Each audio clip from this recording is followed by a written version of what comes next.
రాష్ట్రంలో రైతుల ఆత్మగౌరవంతో తలెత్తుకునే విధంగా రాష్ట్ర ప్రభుత్వం నిర్ణయాలు తీసుకుంటున్నది. ఇవాళ ఈ తెలంగాణ రాష్ట్రం పచ్చగా ఉండాలన్నా, పసిడి పంటలు పండాలన్నా ప్రాజెక్టులతో పాటు చెరువులను, కుంటలను కాపాడుకునే బాధ్యత మన మీద ఉన్నది. నిన్న మొన్న మీరందరూ చదివి ఉండొచ్చు, చూసి ఉండొచ్చు.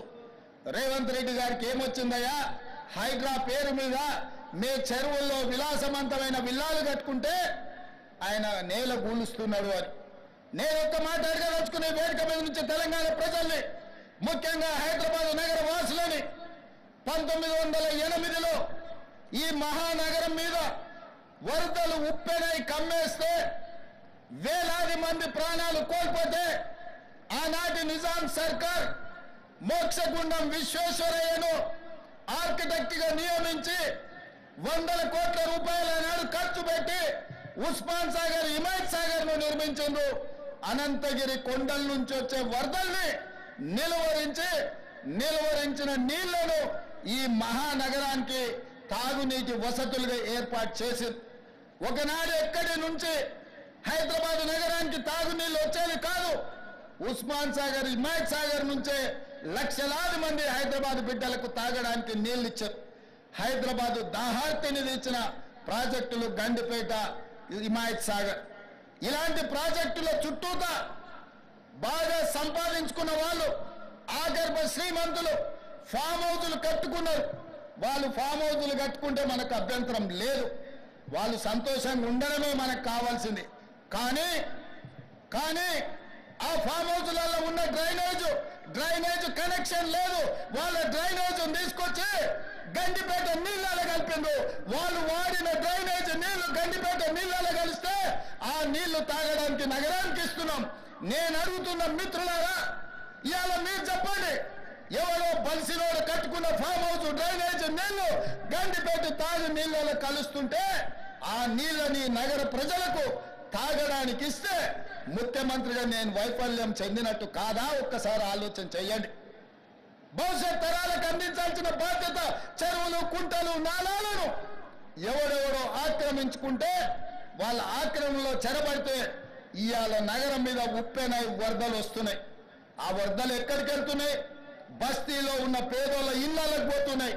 పేదోళ్ళు జీవితకాలం కష్టపడి సంపాదించుకున్న ఫ్రిడ్జ్, టీవీ, మంచము, బట్టలు, కట్టుకున్న బట్టలతో సహా అర్ధరాత్రి పూట వాళ్ళ ఇళ్లకు నీళ్లు వస్తే తడిసి ముద్దయి అనాథలాక రోడ్డు మీద నిలబడాల్సిన పరిస్థితులు వచ్చినాయి.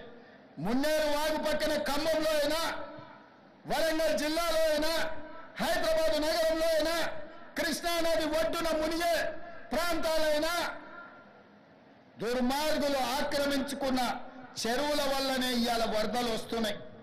అందుకే హైడ్రాను ప్రారంభించడం, హైడ్రా స్పెషల్ టాస్కే ఈ చెరువులను ఆక్రమించిన వాళ్ళను చెరబట్టాలని, చెరబట్టిన వాళ్ళ నుంచి విడిపించాలని, అలాంటి వాళ్ళను అవసరమైతే చెరసాలకు తోలాలనేది నా ప్రభుత్వ విధానం. అందులో ఎంత గొప్ప వ్యక్తులున్నా, ఎంత మహామహులున్నా వాళ్ళు చెరువులను వదలక తప్పదు. అందుకే ఈ వేదిక మీద నుంచి గొప్ప వ్యక్తులకు నేను విజ్ఞప్తి చేస్తున్నా, అయ్యా ఆక్రమించుకున్న చెరువులను మీరే వదలండి, గౌరవంగా పక్కకు తప్పుకోండి, నీటిపారుదల శాఖకు అప్పగించండి, మీకేం కావాలనో పోయి దూరంగా కట్టుకోండి. లేకపోతే ఉన్న పలంగా నేల మట్టం కూలగొట్టే బాధ్యత నేను తీసుకుంటా. ఇవాళ ఎఫ్టీఎల్లో కానీ, బఫర్ జోన్లో కానీ, నాలాలలో అక్రమంగా నిర్మాణాలు ఏవైతే ఉన్నాయో వాటన్నిటినీ నిరభ్యంతరంగా మేము తొలగిస్తాం. మీరు ఎక్కడికి వెళ్ళినా, మీరు తాత్కాలికంగా కోర్టుల నుంచి ఏమన్నా తెచ్చుకున్నా న్యాయస్థానాలలో కూడా కొట్లాడి ఆ స్కేలను వెకేట్ చేయించి మీరు ఆక్రమణలు తొలగిస్తాం. ఇదే కాదు, ఇవాళ మూసి ఒకప్పుడు అనంతగిరి నుంచి వచ్చే కృష్ణానది జలాలకు ఒక ఆలవాలం. కానీ ఇవాళ కాలుష్యం అయిపోయింది. ఇవాళ మన బతుకులను చిందరబందర చేస్తున్నాయి. నల్గొండ జిల్లా రైతులు ఇవాళ ఏడుస్తున్నారు.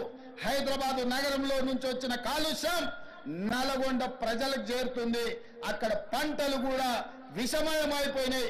మా కోమటిరెడ్డి వెంకటరెడ్డి గారు పదే నా దృష్టికి తీసుకొచ్చి నల్గొండకు వస్తున్న కాలుష్యాన్ని నియంత్రించండి, మూసీని ప్రక్షాళన చేయండి అని.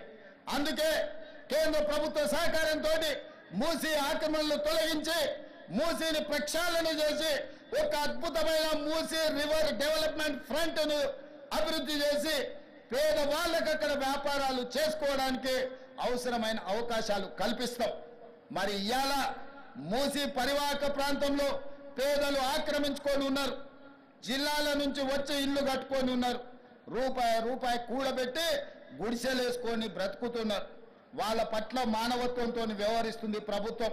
మూసీ నాలలో ఉన్న శాశ్వత నివాసదారులు ఎవరైతే ఉన్నారో వాళ్ళందరికీ డబుల్ బెడ్రూమ్ ఇల్లు ఇచ్చే బాధ్యత ఈ రాష్ట్ర ప్రభుత్వం తీసుకుంటుంది. దాదాపుగా 11,000 మంది అక్కడ ఇల్లు ఉన్నాయి.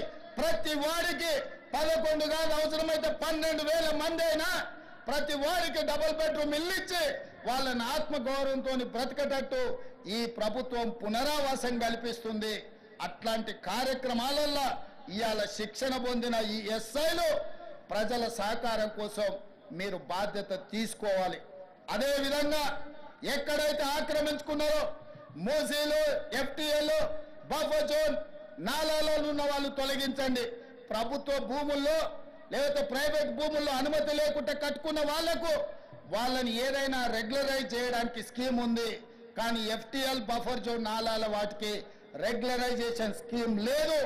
ఇవ్వాలి, కాకపోతే రేపైనా వాటిని తప్పకుండా తొలగిస్తాం, వాళ్ళ పట్ల కఠినంగా వ్యవహరిస్తాం.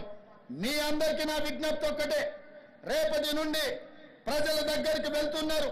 తెలంగాణ ప్రజలకు విశ్వాసం, నమ్మకం కలిగించండి. మన రాష్ట్రంలో గంజాయి మాట ఎత్తాలన్నా, డ్రగ్స్ గురించి ఆలోచన చేయాలన్నా, సైబర్ నేరాలను నియంత్రించాలన్నా, చెరువులు, నాలాలు చెరబట్టిన వాళ్లను మోకాళ్ళలో వణుకు పుట్టాలి, వెన్నులో చలి జ్వరము రావాలి. ఆ విధంగా మీరు ఈ తెలంగాణ సమాజానికి సేవలు చేయవలసిన అవసరం ఉన్నది. నేను మిమ్మల్ని అడుగుతున్న ఒకే ఒక్క మాట, మీరు ఈ బాధ్యత తీసుకోండి. ఇది మన తెలంగాణ, మన తెలంగాణను రక్షించుకునే బాధ్యత మన మీద ఉన్నది. నేను వేరు, మీరు వేరు కాదు. వాళ్ళు నేరగాళ్ళు, ఆ నేరగాళ్లను పట్టుకొని అడ్డు తొలగించే బాధ్యత మీది, నాది. ఈ వేదిక మీద ఉన్న పెద్ద అధికారులది. పెద్ద అధికారులు మేము ఆదేశాలు ఇస్తాం, కింద అమలు చేయాల్సిన బాధ్యత మాత్రం మీదే. అందుకే ఈనాడు ట్రైనింగ్ నుంచి శిక్షణ పొంది 9-10 నెలలు శిక్షణ పొందిన మీరందరూ తెలంగాణ సమాజానికి సేవలు అందించబోతున్నారు. తెలంగాణ ప్రజలకు విశ్వాసం కల్పించండి. ఇది ఉద్యోగం కాదు, ఇది భావోద్వేగం. ఈ తెలంగాణను కాపాడుకుంటాం. ఈ తెలంగాణను కాపాడడానికే మేము ఈ కాకి డ్రెస్సును ధరించినమని వాళ్ళకు విశ్వాసం కల్పించండి. ఇదే కాకుండా చివరగా నేను కొత్తగూడ శ్రీనివాస్ రెడ్డి గారికి గతంలో చెప్పిన విజిలెన్స్ అండ్ ఎన్ఫోర్స్మెంట్ డైరెక్టర్ ఈరోజు వారి బాధ్యత ఉన్నారు. ఎట్లయితే సైన్యంలో పనిచేసే సైనికులకు సైనిక్ స్కూల్ ఉందో, తెలంగాణ రాష్ట్రంలో పోలీస్ డిపార్ట్మెంట్ లో పనిచేస్తున్న హోంగార్డు నుంచి డీజీపీ వరకు సైనికులకు ఎట్లయితే సైనిక్ స్కూల్ ఉందో, పోలీసులకు కూడా ప్రత్యేకంగా ఒక రెసిడెన్షియల్ పోలీస్ స్కూల్ మొదలుపెట్టి